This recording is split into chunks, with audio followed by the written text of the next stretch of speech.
और जय हिंद। हिंदी का आंगन में आप लोगों का स्वागत है। आज हम बात करेंगे यशपाल जी की रचना दुख का अधिकार।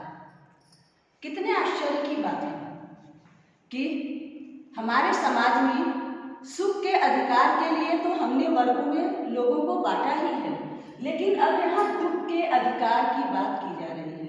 यशपाल जी ने दुख के अधिकार की बात की है, क्योंकि दुख एक ऐसी अनुभूति है जिस पर अमीर और गरीब सभी लोगों का समान रूप से अधिकार होना चाहिए। लेकिन हमारा समाज इस विडंबनापूर्ण स्थिति से गुजरता है कि हम दुख के अधिकार के लिए भी लोगों को वर्गीकरण में विभाजित कर देते हैं। तो आज हम जानेंगे कि आखिर ऐसी क्या बात है कि यशपाल जी ने अपनी रचना, अपनी कहानी का नाम दुख का अधिकार रखा है। शीर्षक हमेशा कहानी को परिलक्षित करता है। हम इस पूरी कहानी को 4 भागों में विभक्त करते हैं, जो इस कहानी में दिखाया गया है। पहला पोशाक की श्रेणी है, दूसरा लोगों की धिक्कारपूर्ण टिप्पणियां, और तीसरा स्त्री की समस्या, और चौथा अमीर स्त्री का दुख।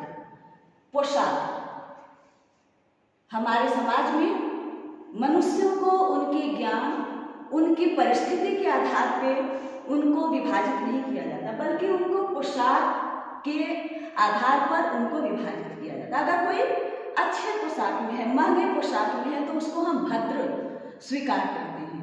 यदि कोई फटे पुराने कपड़ों में है तो हम उसे बड़े ही दयनीय स्थिति से देखते हैं, हीन दृष्टि से देखते हैं। तो यहाँ पर कहानी का प्रारंभ ही पोशाक से होता है। लेखक यशपाल जी एक सड़क के किनारे एक बूढ़ी, लाचार एवं गरीब स्त्री को घुटनों में मुंह छिपाए रोते हुए देखते हैं। वहां पर उनके मन में यह भावना आती है कि मैं चल करके उसके दुख के कारण को जानूं, किंतु यहाँ उनके सोच में जो रुकावट आती है वह आती है उनका पोशाक, क्योंकि उस समय उन्होंने भद्र कपड़े पहने होते हैं, साफ, उज्जवल, स्वच्छ और महंगे कपड़े पहने होते हैं। अब उनको यह मन में डर आता है कि यदि मैं उस स्त्री के पास जाऊंगा, गंदगी में बैठूंगा, तो मेरे कपड़ों की हालत खराब हो जाएगी, इसमें गंदगी लग जाएगी और इसकी शालीनता खत्म हो जाती है। इस ऊहापोह में यशपाल जी उस स्त्री के पास नहीं जा पाते हैं। दूसरा, लोगों की धिक्कारपूर्ण टिप्पणियां। लोगों की धिक्कारपूर्ण टिप्पणियां किसके लिए है? गरीब स्त्री की समस्या के लिए है।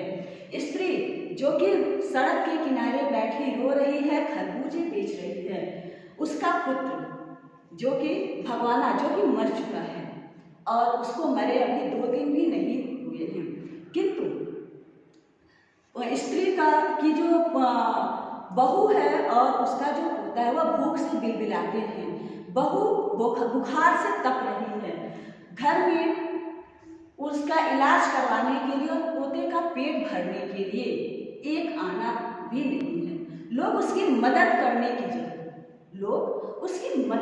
की जगह उसको धिक्कारपूर्ण नजर से देख रहे हैं, क्योंकि हमारे समाज में जब किसी का पुत्र मृत्यु को प्राप्त होता है, मरता है, तब उसे 13 दिन तक शोक मनाना पड़ता है, चाहे उसकी स्थिति कुछ भी हो। लोग उसकी मदद करने के लिए नहीं आते हैं, बल्कि स्त्री के दयनीय अवस्था पर, उसके दुख को देख के ऊपर लोग उसे ताड़ना देते हैं, लोग उसे धिक्कारते हैं कि यह कैसे निर्लज स्त्री है जिसे पुत्र के मरने का शोक नहीं है और यह अपने लालच में आकर यहाँ खरबूजे बेच रही है। इसके यहाँ सूतक लगा हुआ है, तो इससे खरबूजे कौन खरीदेगा? हम इससे खरबूजे नहीं खरीदेंगे। ऊपर से लोग उसको धिक्कारते भी हैं। अब स्त्री की क्या समस्या है? मैंने पहले ही बताया कि स्त्री का पुत्र भगवाना जो था, उसके पास 1.5 बीघे जमीन थी, वह गरीब था, वह उसमें खरबूजों की खेती करता था। खरबूजों को बेच करके वह बाजार में उन्हें बेचता था तथा अपने परिवार का भरण पोषण करता था। लेकिन एक दिन अंधेरे में जब वह खरबूजों को खेत से तोड़ने गया तो बिल से निकलकर एक सांप ने उसको काट लिया। उसके ऊपर जहर का प्रभाव हुआ, विष का प्रभाव हुआ। स्त्री ने ओझा को बुलाया, वैद्य को बुलाया। उसने झाड़ने फूकने में इसके घर में जो थोड़ा सा आटा था, सामान था, पैसे था, वो सारा ले लिया। पुत्र भी नहीं बचा, जो पैसा था वह भी चला गया। पत्नी को पति के वियोग में बुखार आ गया, वह बुखार से तप रही है। एक दिन तो बच्चे का पेट खरबूजों से भर गया, लेकिन दूसरे दिन वो फिर भूख से बिलबिलाने लगे, रोने लगे। बेचारी बुढ़िया स्त्री क्या करती? क्या अपनी बहू को मरते हुए देखती या अपने पोते को मरते हुए देखती? लाचारी बस उसने खरबूजों को उठाया, टोकरी में भरा और बाजार में बेचने के लिए वह चल पड़ी। उसे उम्मीद थी कि कुछ दयावान लोग उसके खरबूजों को खरीदेंगे तथा जिससे कि उसके परिवार का भरण पोषण हो पाएगा। वह पुत्र के वियोग में घर में तो रहना चाहती है, लेकिन जो जीवित है उन्हें खोना नहीं चाहती। सभ्य लोग बाजार में जो उपस्थित थे वो खरबूजों को खरीदने के बजाय, उसके परिवार की मदद करने के बजाय उसके ऊपर लांछना लगा रहे हैं, उसे निर्लज्ज होने के लिए की ताड़ना दे रहे हैं, उसे धिक्कार रहे हैं। अब लेखक को याद आता है उस अमीर स्त्री का दुख, जिसका पुत्र भी युवावस्था में चल बसता है। 6 महीने तक वह स्त्री अपने बिस्तर से नहीं उठी थी। वह उसको जब भी होश आता वह अपने पुत्र को याद करती और पुनः मूर्छित हो जाती।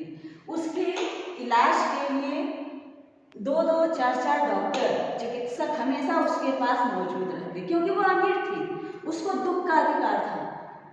दूसरी तरफ पूरे शहर में उसके दुख की चर्चा होने लगी कि इसे अपने पुत्र का कितना वियोग है, जो बिस्तर छोड़कर भी नहीं उठ पाते। तो क्या यहाँ पर व्यंग्य क्या है? व्यंग्य यह है कि दुख के लिए भी अमीर और गरीब होना पड़ता है। अमीरों को दुख का अधिकार है, सुख का अधिकार है। गरीबों को न तो दुख का अधिकार है, न तो सुख का अधिकार है। तो इस तरह से लेखक यशपाल जी ने दुख के अधिकार के माध्यम से हमारे समाज की अत्यंत विडंबना, सोचनीय और ऐसी समस्या को उजागर किया है जो कि समाज को 2 टुकड़ों में विभाजित करती है और लोगों के मन में किसी के प्रति सौहार्द की भावना को उन्हें जगाना चाहा है। धन्यवाद।